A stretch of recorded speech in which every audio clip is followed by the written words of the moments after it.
Muhawe ikaze mu kiganiro inyigisho za Bibiliya. Muri iki kiganiro tugenda turaba ibice by'ivyanditswe muri Bibiliya yera ijambo ry'Imana, tukarimbura insiguro yavyo. Ni ikiganiro gitanga inyigisho z'ivyanditswe vyera mu kiringo c'imyaka 5. Inyuma y'icigwa turaguha inomero woturonderako igihe wogira ico ugomba guterera canke kubaza.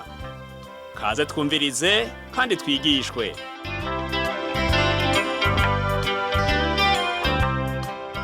Ndaguhaye ikaze mu kigo cyacu cy'inyigisho za Bibiliya kandi ndakuramukije amahoro y'umwami wacu Yesu Kristo abane nawe. Uri kumwe na Pastor Samuel Nsabimbona sanzwe ndakigushikiriza. Mu kigo giheruka twavuganye ingene ubuhanuzi bwo mu isezerano rya kera bwerekeye kuvuka kwa Yesu Kristo bwashitse, nk'uko Matayo abitubwira mu butumwa yanditse mu gihimba cya 2. Uyu munsi naho tuza kuraba igikorwa ca Yohana Umubatizi no kuvuka kwa Yesu Kristo nk'uko tubisoma muri Matayo igihimba ca 3. Reka rero turabe igikorwa ca Yohana Umubatizi. Igice ca 3 umurongo wa mbere n'uwa 2 havuga ngo, muri iyo minsi haza Yohana Umubatizi yigishiriza mu bugaragwa bw'Iyudaya, ati mwihane kuko ubwami bwo mw'ijuru buri hafi. Mu butumwa bwiza uko bwanditswe na Matayo niho honyene tubona ivyerekeye Yohana Umubatizi. Iyo tuba tudafise ubutumwa bwiza uko bwanditswe na Matayo ngo butubwire ibya Yohana Umubatizi, tuba twama tuza turabaza tuti, mbega Yohana Umubatizi yaturutse hehe? Yaje ava he? Yaje arinde? Yaje amamuko yiwe arayahe? Na Matayo nta bintu vyinshi atubwira vyerekeye Yohana Umubatizi, atari uko yitangiye imbere ya Yesu Kristo akaba integuza yiwe. Umuvugishwa n'Imana Maraki yavuze ku vy'integuza izoza imbere ya Yesu Kristo kugira ngo itegure ukuza k'umwami, nk'uko tubisoma muri Maraki 3 umurongo wa mbere. Avuga ngo, umve ngira ntuma integuza yanje indoranirize inzira imbere yanje. Iyi nteguza Maraki avuga ni Yohana Umubatizi. Matayo nawe nyene nta bindi avuga kuri we kiretse ko avuga ko yigishiriza mu bugaragwa. Ikinezereza Matayo nuko Yohana Umubatizi yigishije ubutumwa bwiza. Kuri Matayo ntivyari bikenewe ngo atohoze amamuko yiwe. Icari gikenewe n'ubutumwa yari afise. N'ubu munsi igihe umusiguzi kanaka ariko arasigura, ikitunezereza gusumba ibindi n'ubutumwa atubwira. Egome, hariho abantu benshi bakunda kubaza bati, urya musiguzi ava hehe? Yize hehe? N'ibindi n'ibindi. Igikuru si ukumenya yava, ahubwo no kumenya igishinga ntahe afise. Yohana Umubatizi yabishuye neza igihe bariko baramubaza uwo ari we. Yavuze ati, ndi nteguza. Yohana Umubatizi yigishiriza mu bugaragwa bw'Iyudaya. Mu nyigisho ziwe yabwira abantu ngo mwihane kuko ubwami bwo mw'ijuru buri hafi. Reka turabe aya majambo 3 Yohana yakoresheje. Irya mbere, mwihane. Irya kabiri, ubwami bwo mw'ijuru. Irya gatatu, buri hafi. Ni mwihane ni jambo ryabwirwa abantu b'Imana ngo bahindukire. Kwihana mu rurimi rw'Ikigiriki bisobanurwa guhindura ivyiyumviro. Akarorero ni nk'uko uvuye muhiri wawe uri kuraja ku kazi, hanyuma ugaca uhindukira ugafata iyindi nzira ukigira ku isoko canke mu bindi bikorwa atari ivyo wari usanzwe umenyereye. Ijambo kwihana rifata uwo wese atari mu nzira Imana ishaka. Imana igomba ko tuyihindukirira. Ushobora kuba witwa ko wakijijwe, ariko hari igihe ugira intege nke z'ivy'Imana, ugusenga, ugusoma ijambo ry'Imana. Eka mbere hari n'abagira intege nke zo kuja gusenga hamwe n'abandi n'ibindi. Aho rero ukwiye kwihana ugahindukirira Imana. Turavye ya mashengero ndwi yo muri Aziya dusoma mu gitabo cy'ivyanditswe Yohana igihimba ca 2 n'ica 3, Yohana yabasaba guhindukirira umwami Yesu. Mbega wewe ntiwoba uri mw'ishengero uyu munsi, mugabo Imana igusaba kuyihindukirira? umunyabyaha nawe akwiye guhindukirira Imana, kandi igihe umunyabyaha yizeye aba ariko arihana. Ubutumwa bwo kwizera nibwo Pawulo yabwiye imbohe i Filipi ati zera umwami Yesu urakira, nk'uko tubisoma mu Vyakozwe n'Intumwa igihimba ca 16 umurongo wa 31. Mu mashengero yacu dukunda kubona baza kwakira agakiza canke bakemeza ko bahisemo gukurikira Yesu Kristo. Abo nibo umwami yakira mu bwami bwiwe. Ijambo ukwihana rifata uwo ari we wese ari mu nzira Imana idashaka. Imana igomba ko tuyihindukirira. Ushobora kuba witwa ko wakijijwe, ariko hari igihe ugira intege nke mu by'Imana, ukaba utagisenga, utagisoma ijambo ry'Imana canke ukarisoma nabi.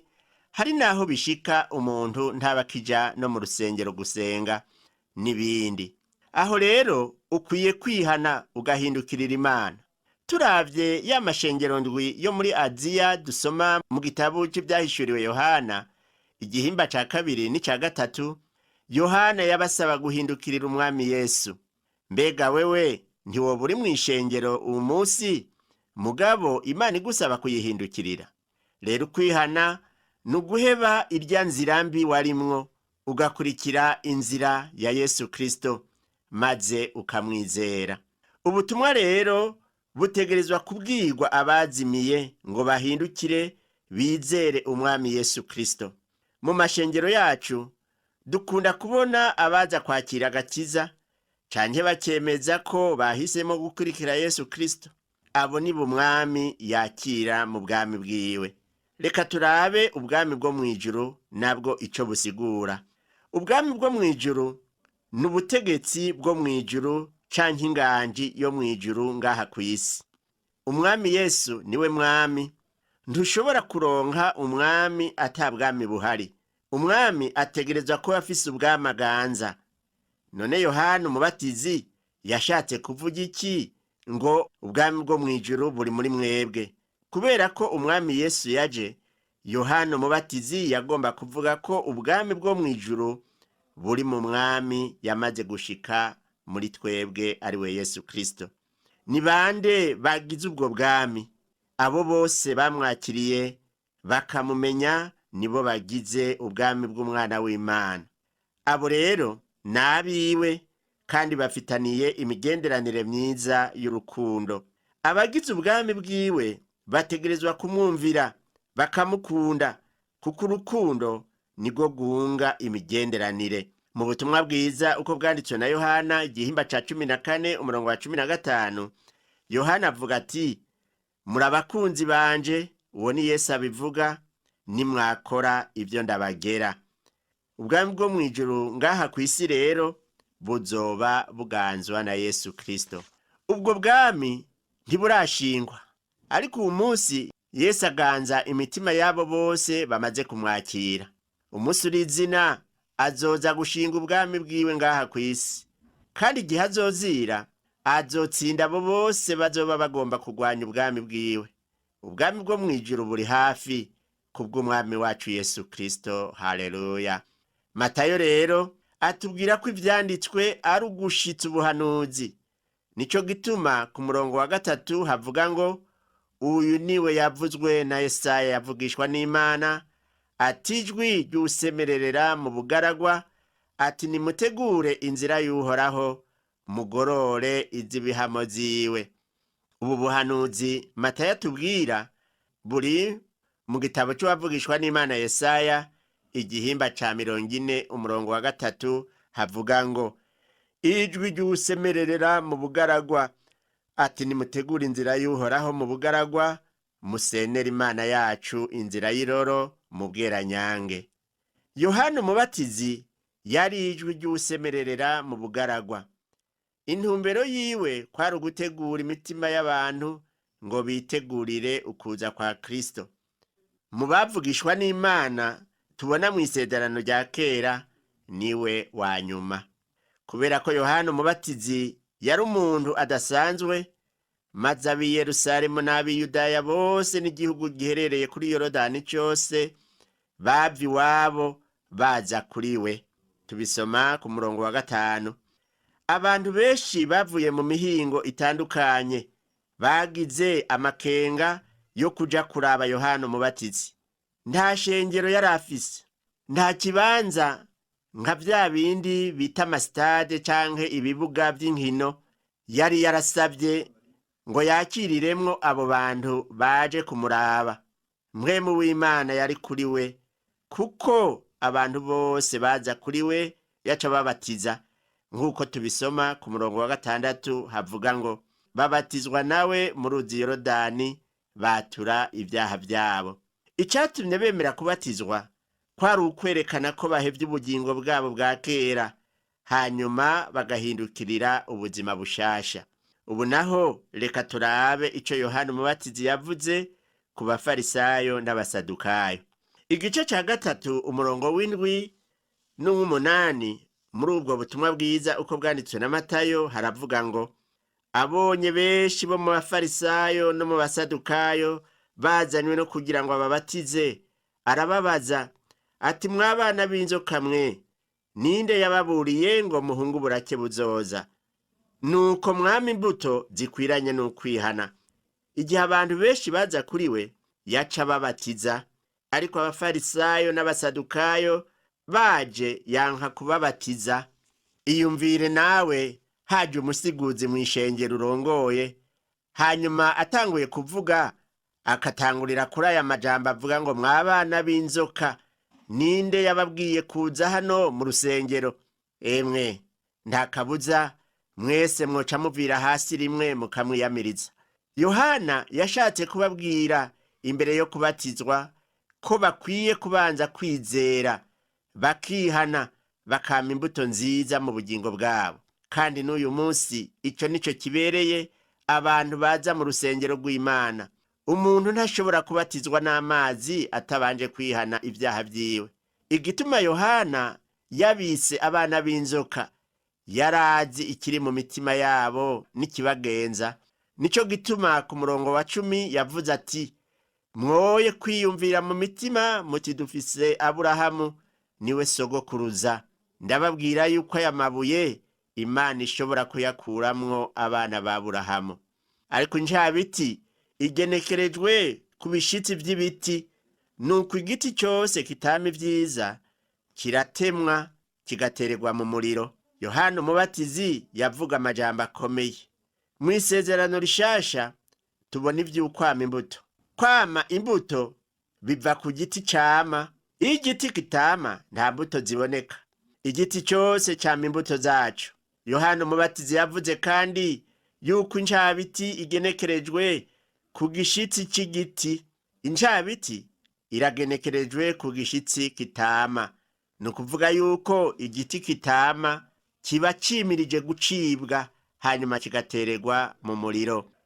Iyumvire igiti c'amavoka, mbega kirashobora kwama imicungwe? Oya, cama amavoka nyene. N'igiti c'imicungwe kica cama imicungwe nyene. Eka igiti cyose kirafise ivyamwa vyaco. Ariko igihe igiti cama amahwa gica gicibwa kigatabwa mu muriro. Abafarisayo n'abasadukayo ntibama imbuto zibereye Imana, ntibakora ivy'Imana igomba.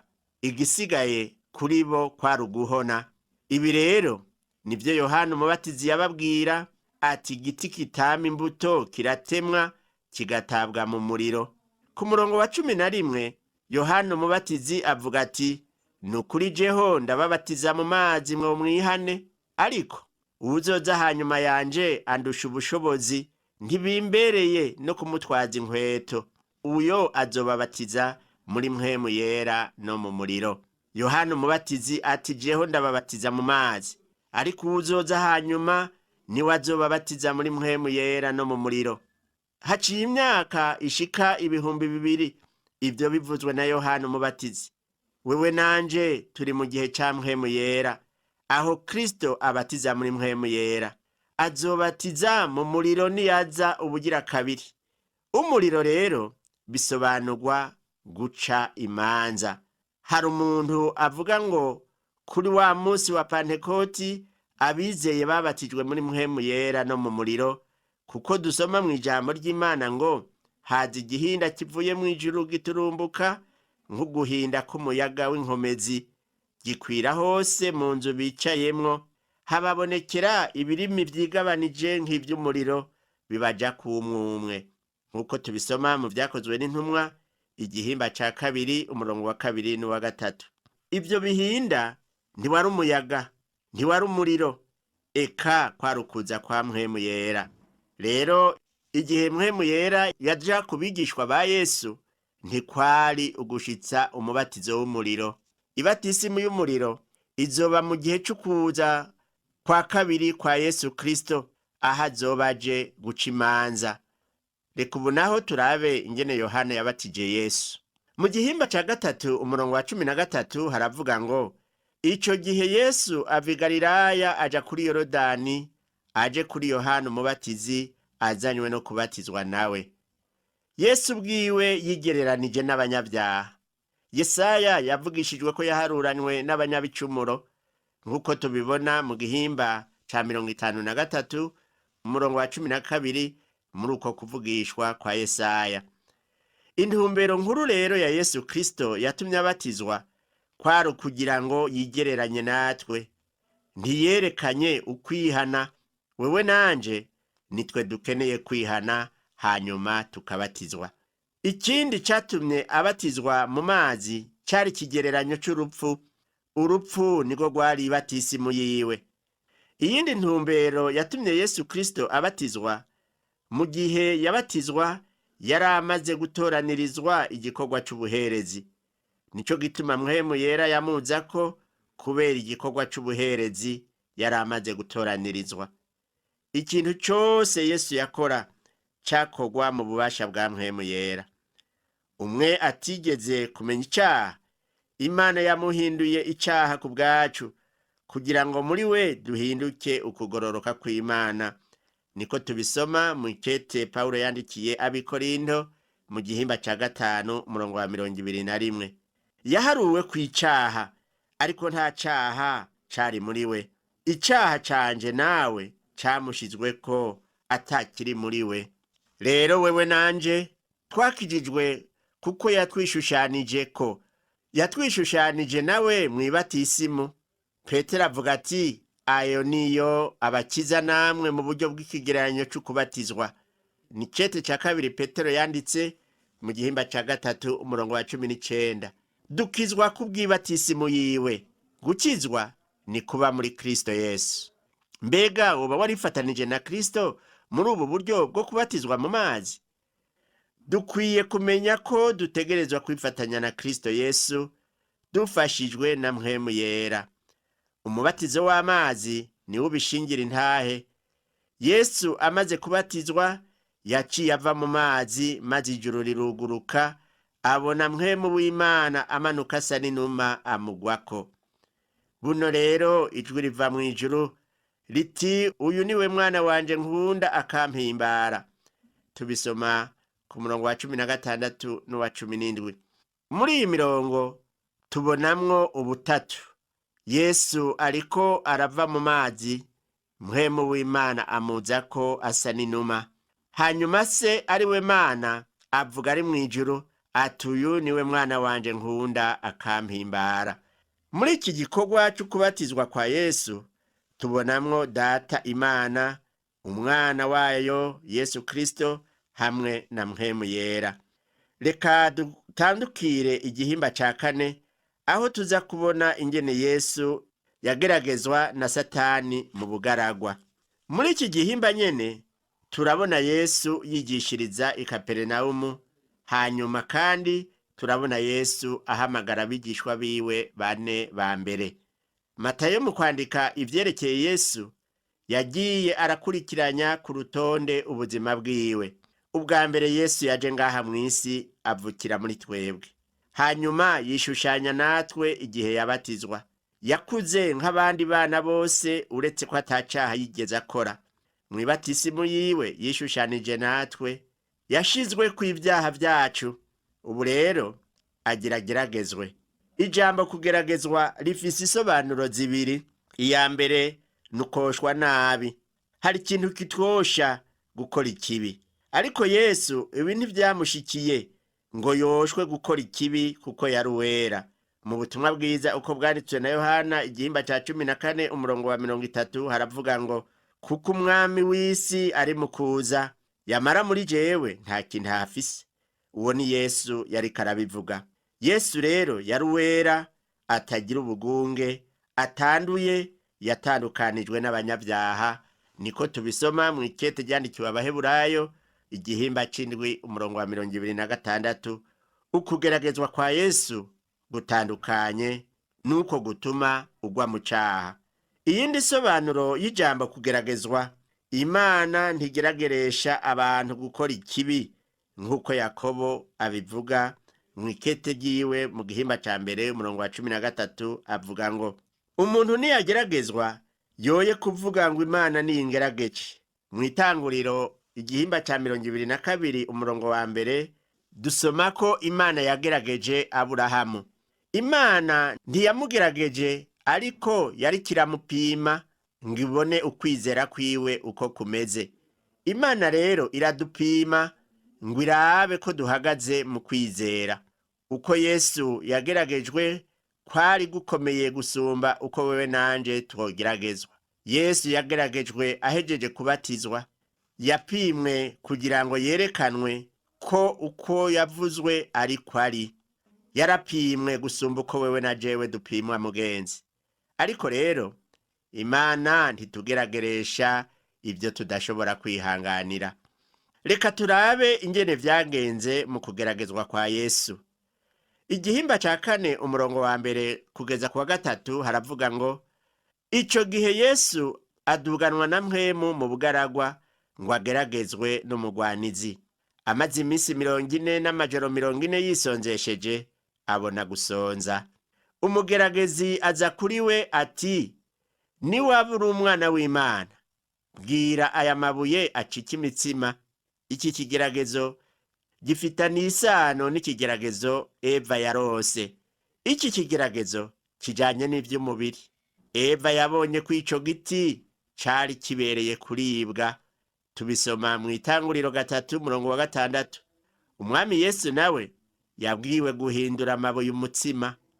Mu ikete rya mbere Yohana yanditse mu gihimba ca 2 ku murongo wa 15 n'uwa 16 avuga ko ikigerageza nk'iki ku mukristo ari icifuzo c'umubiri. Satani akunda kudufatira ku vy'umubiri ngo tugwe mu caha, ariko dukwiye kumwiyambura twishimikije ijambo ry'Imana.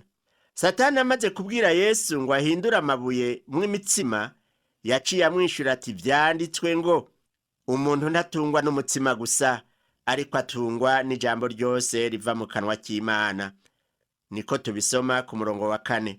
Aya majambo yishuye Satani aboneka kandi mu gitabo cyo gusubira mu vyagezwe igihimba c'8 umurongo wa 3. Yesu yarazi ivyanditswe kandi yizera ko vyahumetswe n'Imana. Reka turabe ikigeragezo ca 2 ku murongo wa 5 n'uwa 6. Uwo mwanya umugwanizi amujana mu gisagara cera, amuhagarika ku gatwe k'urusengero, aramubwira ati ni waba uri umwana w'Imana, ikororere hasi, kuko handitswe ngo azokurungikira abamarayika bakuramire mu maboko yabo, ngo kumbure ntuzotsitare kwibuye. Mu kugerageza Yesu, umugwanizi yakoresheje amajambo yanditswe muri Zaburi ya 91 umurongo wa 11 n'uwa 12. Naho atayavuze neza nk'uko yanditswe, Satani niyo yafatiyeko. Iki kigeragezo nico mu buryo bw'impwemu. Eva muri Edeni yabonye icamwa ko ari ciza. Yabonye icamwa ko kibereye ijisho, cari igiti cyo kwifuzwa. Iki kigeragezo ku mukristo kitwereka ubuzima bwo kwishima. Yesu yongeye kwishura Satani ati, vyongeye handitswe ngo ntukagerageze Uhoraho Imana yawe. Tubisoma ku murongo w'7. Aya majambo Yesu yishuye aboneka mu gitabo cyo gusubira mu vyagezwe igihimba ca 6 umurongo wa 16. Satani abonye ko Yesu atemera ivyamubwiye, yaciye yiyumvira ubundi buryo bwo kumugeza.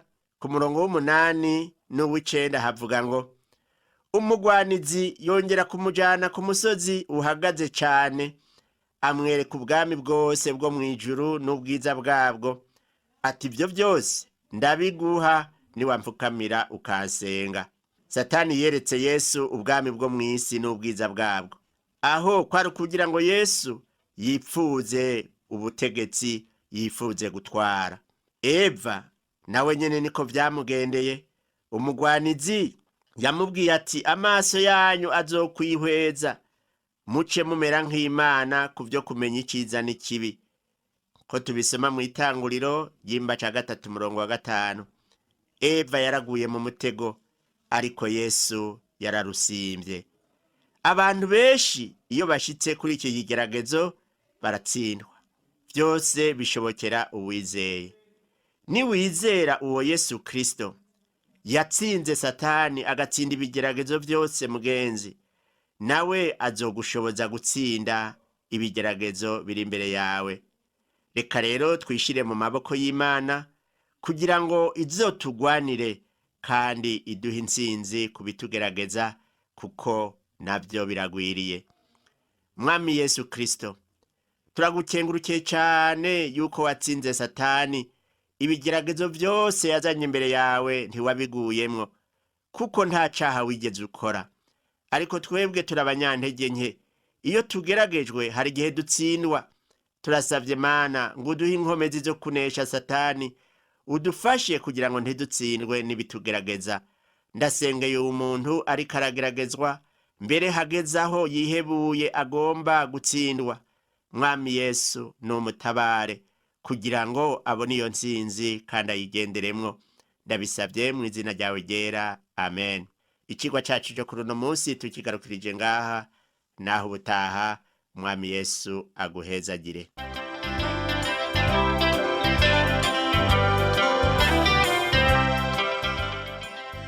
Wakoze kumviriza icigwa c'ijambo ry'Imana c'uyu munsi. Ushobora kumviriza n'ibindi biganiro by'inyigisho za Bibiliya, canke ukabikwega kuri uru rubuga rwa interinete rukurikira: http utuburungu tubiri uturongo tubiri duhengetse ttb akaburungu twr@org. Ushobora kumviriza ikiganiro cyo muri indwi, canke ugafyonda ahanditswe ngo rondera kurikije itariki kugira ngo wumvirize ikiganiro camaze kurengana. Ushobora no gufyonda ahanditswe ngo rondera ukurikije ivyanditswe kugira ngo wumve ibiri muri ico gice c'ivyanditswe vyera ugomba. Ufise ico wunganira canke ubaza, twandikire. Email ni